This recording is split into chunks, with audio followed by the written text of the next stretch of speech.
Boa noite, irmãos da Sociedade Espírita Cristo, Amor e Paz, novamente reunidos, ainda de maneira virtual, para mais um estudo sobre a doutrina espírita. Nós vamos rogar que o Sublime Galileu nos abençoe e nos dê a sua paz. O tema de hoje é sobre mediunidade em crianças e em jovens. Allan Kardec, em O Livro dos Médiuns, nos expõe com precisão e clareza sobre a mediunidade.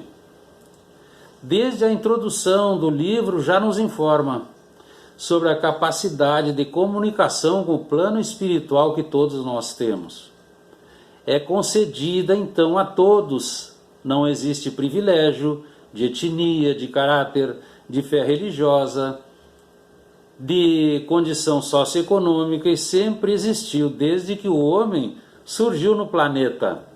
É um poderoso vetor de transmissão, registra vibrações, radiações, frequências. Então, mediunidade é sintonia. É o traço de união entre o homem e o mundo espiritual. Também é a oportunidade de serviço, de aprimoramento e de solução para os problemas do dia a dia. É um instrumento que nós usamos para trabalhar e semear o bem. No Antigo Testamento, o profeta Joel já corroborava a mediunidade. Abrindo e fechando aspas, ele vai nos transcrever: nos últimos tempos, espalharei do meu espírito sobre toda a carne, diz o Senhor. Vossos filhos e vossas filhas profetizarão. Vossos jovens terão visões e vossos velhos terão sonhos. Concessão que possibilita, além da transmissão de conhecimentos, principalmente o resgate de equívocos do passado. Desempenha relevante função na vida humana, disciplinando o comportamento moral, contribuindo eficazmente em favor da harmonia do ser e do seu perene progresso espiritual. É um instrumento preciosíssimo para o bem-estar, para a saúde e a paz, pela autoiluminação e a libertação do primarismo ainda persistente. O Espírito Agostinho, na questão 919 de O Livro dos Espíritos, nos orienta: ser um esforço para toda a existência física, essa melhora do mundo íntimo. E no Livro dos Médiuns, o capítulo 14, nós temos o item 159, onde encontramos a generalidade: todo aquele que sente num grau qualquer a influência dos espíritos é por esse fato médium. E nós então saímos do geral e vamos para a parte, para o específico. Médium é aquele que serve de maneira ostensiva de instrumento aos espíritos para as suas manifestações. É uma disposição orgânica, como a de ver, a de ouvir, a de falar, etc. Não é um dom sobrenatural, não é uma habilidade física, é uma habilidade física ligada à glândula pineal, localizada no centro do cérebro, à altura dos olhos, que capta o sinal do mundo espiritual como onda e converte então esse sinal em percepções. O que difere em cada um é a sensibilidade para interpretar essas percepções. Como a percepção é do espírito, porque é uma faculdade psíquica, o espírito é o intérprete da mensagem, mas como exteriorização é do corpo físico. Então a educação mediúnica é a disciplina das relações corpo-espírito. Nós vamos ver então que esse estudo, ele leva tempo, exige paciência, demanda interesse e perseverança. Porque toda essa informação que provém do mundo espiritual nos traz mensagens educativas, instrutivas, que nos aconselham, que nos consolam, mas que também nos advertem e muitas vezes nos corrigem. Então encontramos a criança. Os amigos espirituais nos informam, iniciando nova reencarnação, o espírito recebe componentes cerebrais completamente novos no domínio das energias físicas. E para que se lhe adormeça a memória, a hipnose natural funciona como um recurso básico. Enfraquecimento psíquico nos 7 primeiros anos na Terra. É aqueles 3.000 dias que nos fala o Espírito Emmanuel. É um sono induzido a estabelecer enormes alterações no corpo físico, iniciado no fenômeno natural de restringimento ou miniaturização do perispírito para ser fixado no útero materno após a fusão das gotas masculina e feminina, vai fixar-se então no zigoto. O motivo é o entorpecimento das recordações do passado, para que o espírito siga em busca de uma nova conquista ou novas conquistas. Então deve-se prover a criança de pensamentos, conceitos, atitudes novas. A infância na terra do homem é a mais longa para propiciar esse ensinamento. O período infantil é o mais sério e o mais propício à assimilação dos processos educativos. Até os 7 anos, nós vimos há pouco, o espírito se encontra em fase de adaptação para a nova existência física. Ainda não existe uma integração perfeita entre ele e o corpo físico. As recordações do plano espiritual são muito vivas, o que permite àquela criança perceber com muito mais facilidade o plano espiritual de onde ele veio recentemente. Na Revista Espírita de fevereiro de 1865, Allan Kardec nos deixa uma instrução. No período da infância, a ação do espírito reencarnado sobre o corpo físico é muito pouco sensível. Por isso, nessa etapa é que mais ocorrem casos de intercâmbio. E hoje, cada vez mais, observamos crianças apresentando indícios de mediunidade num ritmo muito mais intenso do que nós supomos. Então, na fase infantil, a eclosão da mediunidade é quase sempre tão natural quanto outros tipos de aprendizagem, que acontecem em todas as etapas do seu desenvolvimento. As ocorrências intensificam-se desde o bebê. Encontramos visões, brincadeiras com amigos dito imaginários, contatos com pessoas ou parentes desencarnados, ouvem vozes, veem amigos de vidas passadas, também espíritos protetores. Na maioria das vezes o pequenino não tem medo de algum desses que lhes aparecem. Como não compreende o conceito de morte, encara a companhia com muita naturalidade. E todas as interações nessa fase tendem a ser positivas. É comum bebês rirem sozinhos olhando para o vazio. Cada 3 grupos de 10 crianças, entre 2 e 10 anos de idade, têm companhias imaginárias.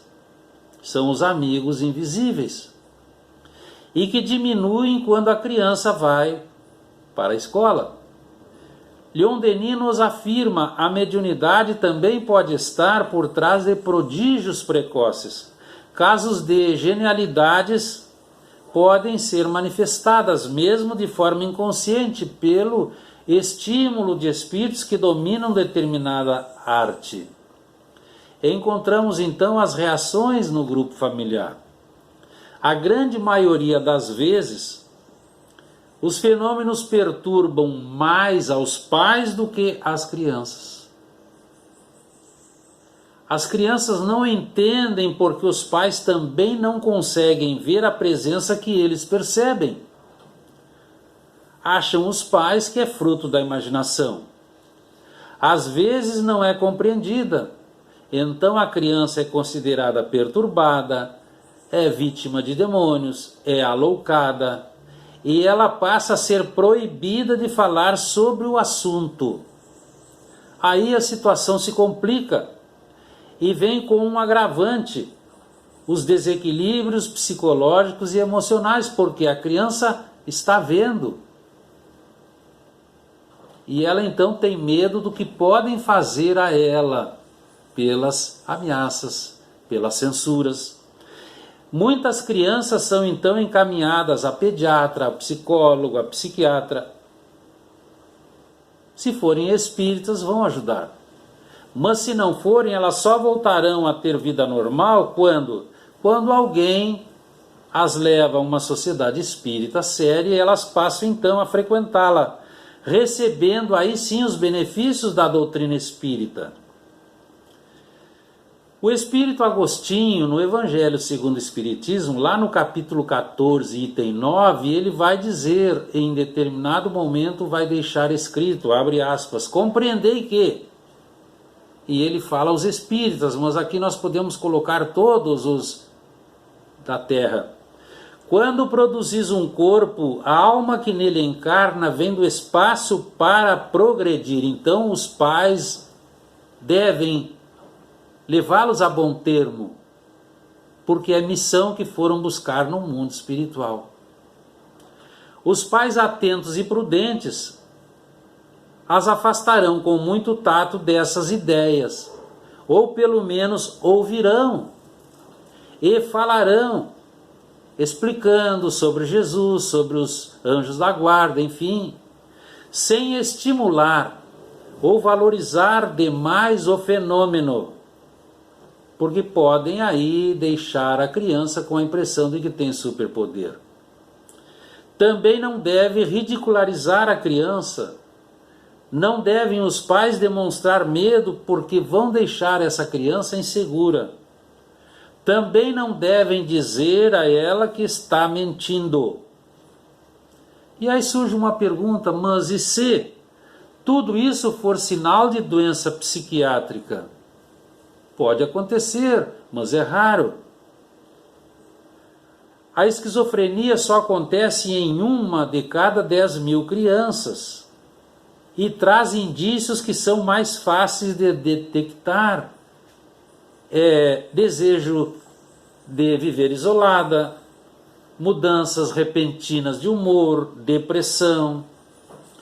Além disso, as vozes que costumam ouvir são vozes ameaçadoras, tendo a criança então dificuldades em relatar aos adultos, mas aí é preciso cautela. Se for terror noturno, se for inquietação em demasia, agressividade a todo momento, complexos, ideias de suicídio, que é o mais grave, pode sim ter um quadro obsessivo se apresentando. Então essas ações de obsessões acontecem e atingem jovens e adultos. Aí é de bom alvitre recorrer ao médico também. Aos pais compete esse trabalho, porque é um trabalho de amor, onde eles vão observar as aptidões, as tendências, as preferências, as limitações, os bloqueios e os traumas das suas crianças. Allan Kardec nos dá um exemplo do jardineiro. Nós conhecemos. O jardineiro diligente e aplicado, ele cuida de observar as plantas do seu jardim, para que elas fiquem todas harmônicas. Quando alguma começa a destoar daquela harmonia, ele vai lá diligentemente e poda aquele galho que está se apresentando em posição errada. Os espíritos se apresentam na infância para as crianças para que não haja uma transição muito brusca. Depois, então, pouco a pouco, à medida que a criança cresce e tem novos interesses, essas imagens vão como que se apagando. Então, o mestre Lyonês nos aconselha, não é desejável estimular a prática da mediunidade nas crianças. É até perigoso. Isto porque o organismo delas não está completamente desenvolvido. Seus órgãos, principalmente o sistema nervoso, estão em fase de maturação. Além do mais, a criança não possui discernimento necessário para evitar as influências negativas. E também ela pode ficar tão fascinada sobre esse momento que ela vai, como não tem maturidade ainda, ela vai achar aquilo uma brincadeira interessantíssima e vai fazer daquilo seu brinquedo. E aí está a possibilidade de investida das sombras. Então cabe aos pais, sem dúvida nenhuma, a árdua, mas sublime tarefa de bem conduzir a sua criança, pensando no adolescente que surgirá logo mais.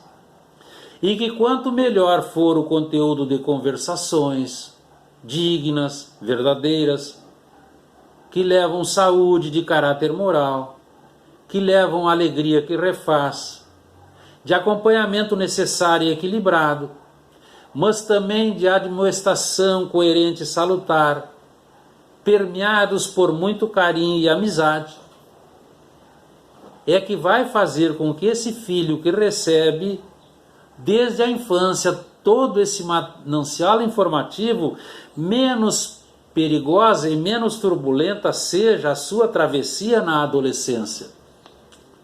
A doutrina espírita demonstra que os conflitos da fase da adolescência têm relação direta com o somatório de suas reencarnações passadas com a atual. Então, recursos é comum a todos. A prece, se precisa o acompanhamento médico, o tratamento espiritual sério e bem orientado, a frequência ao centro espírita, o evangelho no lar, os passes, a água magnetizada.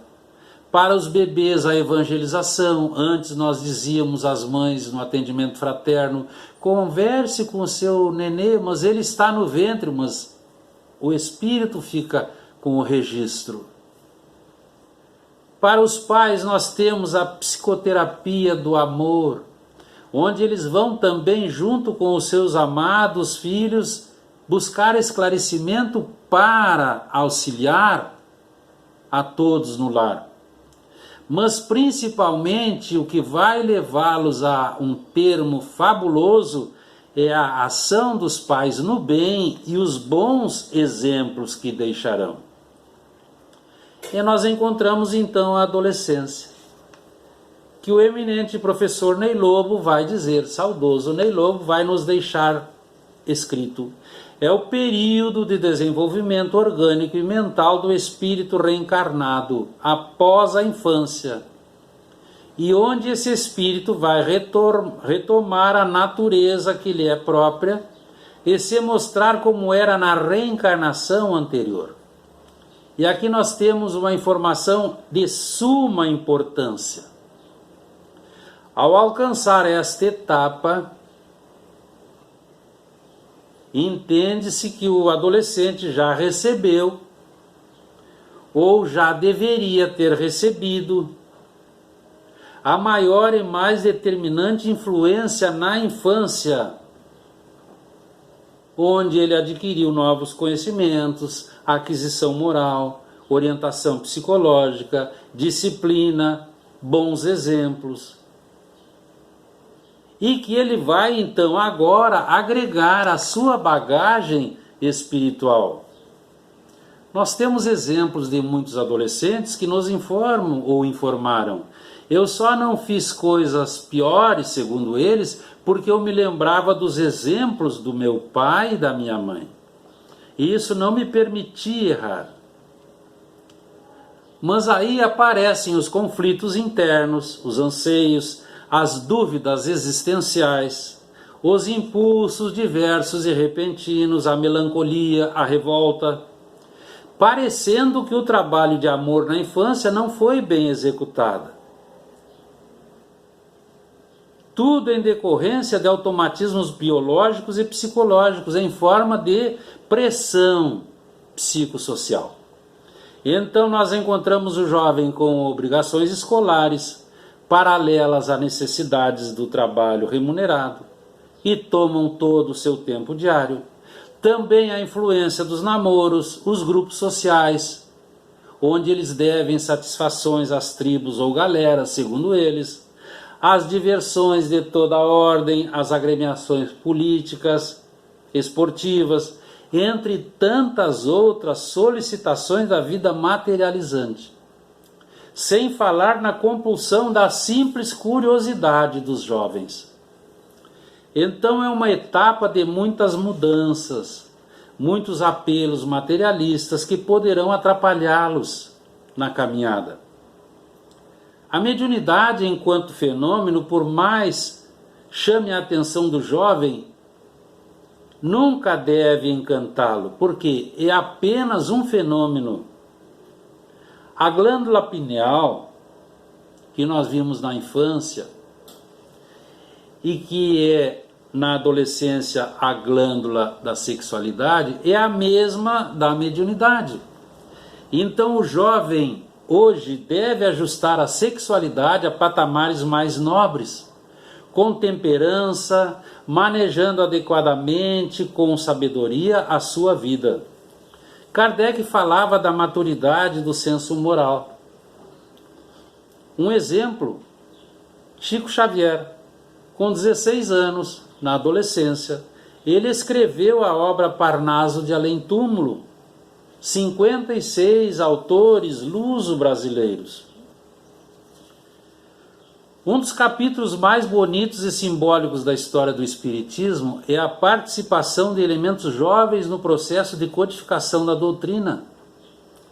Registram as pesquisas espíritas que Allan Kardec contou com a colaboração especial de 4 jovens sensitivas na confecção da primeira edição de O Livro dos Espíritos, fruto dos estudos de Kardec sobre os fenômenos das mesas girantes em 1855.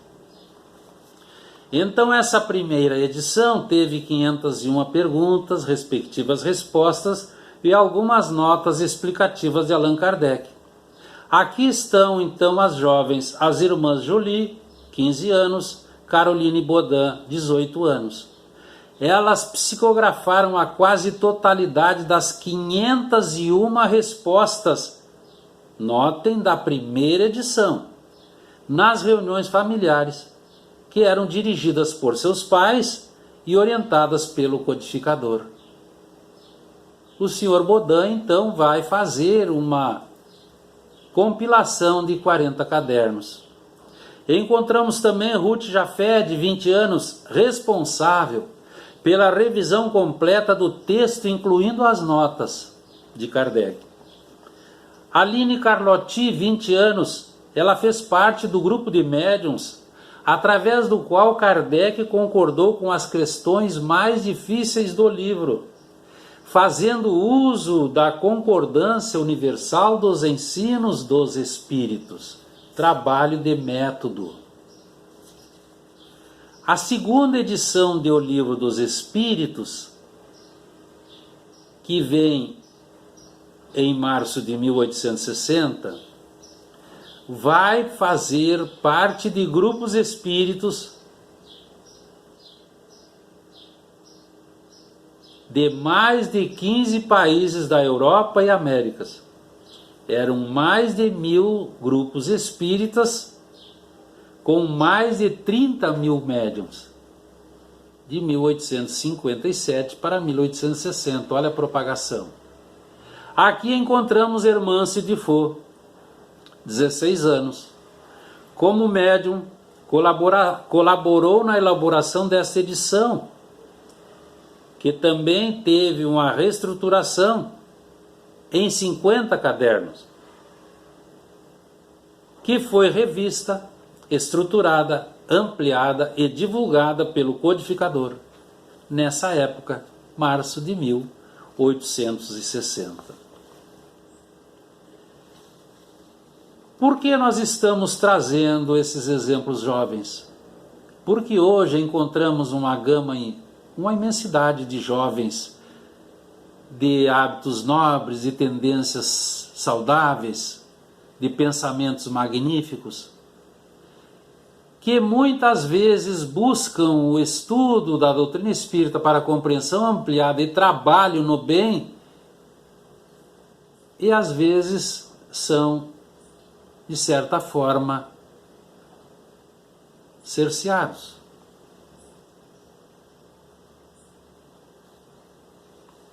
E nós vamos encontrar então em 1990, no livro Cântico da Juventude, de José Raul Teixeira.